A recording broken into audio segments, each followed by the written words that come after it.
Now we will discuss about the entrepreneurship development. यानी entrepreneur जो business चलाता है उसको बोलते हैं एंटरप्रेन्योरशिप। वो कैसे डेवलप की जाती है तो देखेंगे। First meaning, entrepreneurship is a purposeful activity of an individual और ग्रुप ऑफ एसोसिएटेड इंडिविजुअल। यानी जितने भी एंटरप्रेन्योर है एक साथ आते हैं, उनका ग्रुप एक साथ आते हैं, associated members, individual, single person, सब पर्सन एक साथ आते हैं पर्पसफुल एक्टिविटी करने के लिए। एक कोई तो बिग बिजनेस, बड़ा कोई प्रोजेक्ट करने के लिए एक साथ आते हैं, उसको बोलते हैं entrepreneurship.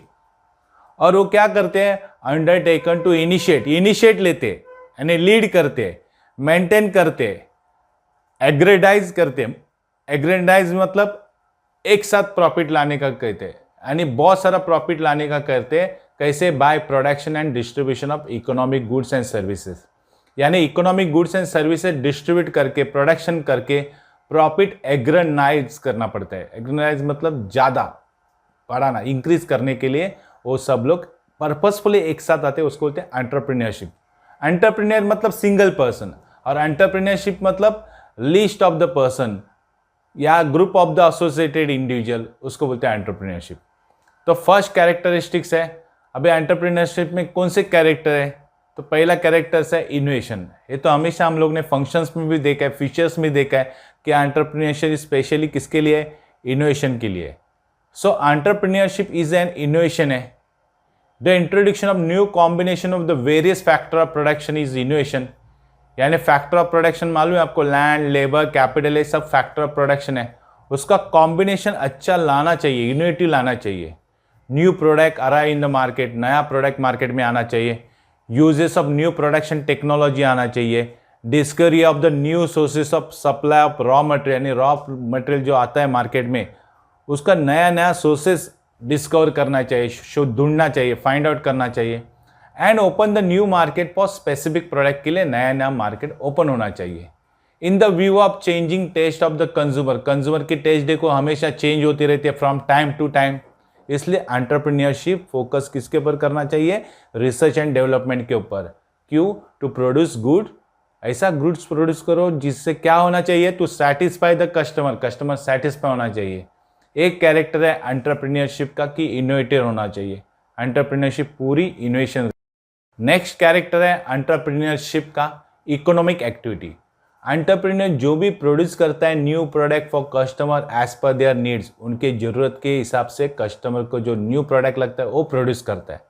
He feel the need of these to satisfy human wants, यानी ह्यूमन के वांट्स यानी जरूरतें, नीड्स सेटिस्फाई करने के लिए, फुलफिल करने के लिए वो पहले उनकी ज़रूरतें फील करता है।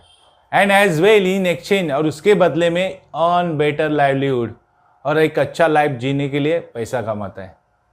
तो ये एंटरप्रेन्योर की कैसी activity? Economic activity. Hence entrepreneur is an economic activity. क्योंकि इकोनॉमिक एक्टिविटी क्योंकि वो कुछ इनोवेटिव निकाल के सेल करता है और उससे अपना लाइफ भी बेहतर बनाता है, इसलिए वो इनोवेटिव एक्टिविटी है और इकोनॉमिक एक्टिविटी है। नेक्स्ट कैरेक्टर है organisation building. It is the activity where various factor of production have to be organise.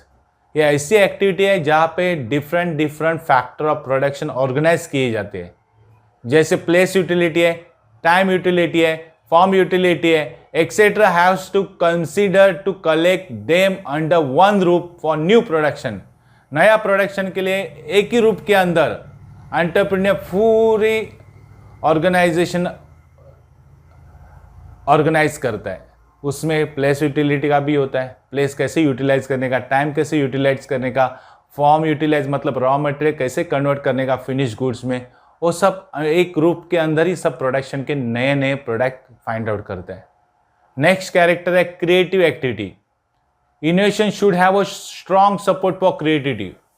Innovation कैसा है? ऑलवेज क्रिएटिव करता रहता है, कुछ ना कुछ नया लाता रहता है। So introducing creative in the producing, यानी प्रोड्यूसिंग करने में हम क्रिएटिव रहेंगे तो something new is a big challenge for entrepreneur. Entrepreneur के लिए बिग चैलेंज रहेगा कुछ नया बनाना।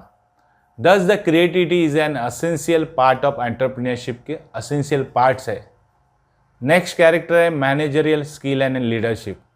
अ person who want to be successful entrepreneur, अगर कोई व्यक्ति को सक्सेसफुल एंटरप्रेन्योर बनना चाहता है तो शुड हैव मोर पैशन, ज़्यादा पैशन चाहिए of doing something new than just earning profit. Profit कमाने से अच्छा कुछ अच्छा करने में उसमें पैशन रहती है। So leaderships and manager skill are most important factor of entrepreneurship के, इसलिए एंटरप्रेन्योरशिप में मैनेजर स्किल एंड लीडरशिप होना बहुत जरूरी है। Next character 6, skilful management. Success of any entrepreneurship किसके ऊपर डिपेंड है? On management of the organisation. यानी मैनेजमेंट स्किलफुल रहेगी तो एंटरप्रेन्योरशिप सक्सेस हो जाएगी। So with the professional management and skill manager के कारण एंटरप्रेन्योरशिप बिकम सक्सेसफुल एक्टिविटी बनती है। तो एक कैरेक्टर है एंटरप्रेन्योरशिप का कि सब मैनेजमेंट कैसे रहते हैं? प्रोफेशनल रहते हैं, स्किलफुल रहते हैं। नेक्स्ट कैरेक्टर है 7, रिस्क बियरिंग। रिस्क तो हर बिजनेस में रहती है। जैसे अनसर्टेनिटी इज डिफाइंड। अनसर्टेनिटी मतलब क्या? अनिश्चितता, मालूम नहीं क्या भी हो सकता है। Is defined as a risk which can not be insured against. उसके अगेंस्ट हम लोग श्योर नहीं है, इंश्योर्ड नहीं है, यानी हमें कोई रिटर्न में कुछ मिलने वाला नहीं है। और वो कैसा इज इनकैलकुलेबल, हम उसका कैलकुलेट नहीं कर सकते। यानी entrepreneur is not able to calculate any risk, but entrepreneur is an agent who buy factor of production at certain price. लेकिन एंटरप्रेन्योर ऐसा एजेंट है कि जो फैक्टर ऑफ प्रोडक्शन के जो फैक्टर्स है वो सर्टन प्राइस पे, ऐसे प्राइस पे बाय करेगा in order to combine them into product. तो प्रोडक्ट में एक साथ कंबाइन आ सकते हैं। And to sell them at the uncertain price in future. And future में अनसर्टन प्राइस पे वो सेल भी कर सकता है। Thus they too are risk bearing agent in production. इसलिए प्रोडक्शन में सब कैसे रहते हैं एजेंट? रिस्क बियरिंग, यानी रिस्क लेके ही चलते हैं। लॉस होने वाला है मालूम है, फिर भी रिस्क लेके प्रॉफिट में कन्वर्ट करने का काम रहता है एंटरप्रेन्योर का। देन नेक्स्ट है 8.1, gap filling production function. Gap filling function मतलब क्या? Most significant features of entrepreneur is a gap filling. यानी जितनी भी गैप है ना वो फिल करता है। जो भी शॉर्टेज है, जो भी डेफिशिएंसी है वो कवर करने का काम एंटरप्रेन्योर का है। It is entrepreneur job to fill the gap और टू मेकअप द डेफिशिएंसी। जितने भी डेफिशिएंसी है वो मेकअप करने का, इंप्रूव करने का, ओवरवेलम करने का, which always exist in the knowledge about the production function. Production function में जो नॉलेज के बारे में हमेशा एक चीज़ होती है कि आप जो भी डिफिशिएंसी आती है उसको निकालो या उसके ऊपर कोई सॉल्यूशन निकालो। एक काम एंटरप्रेन्योर का है।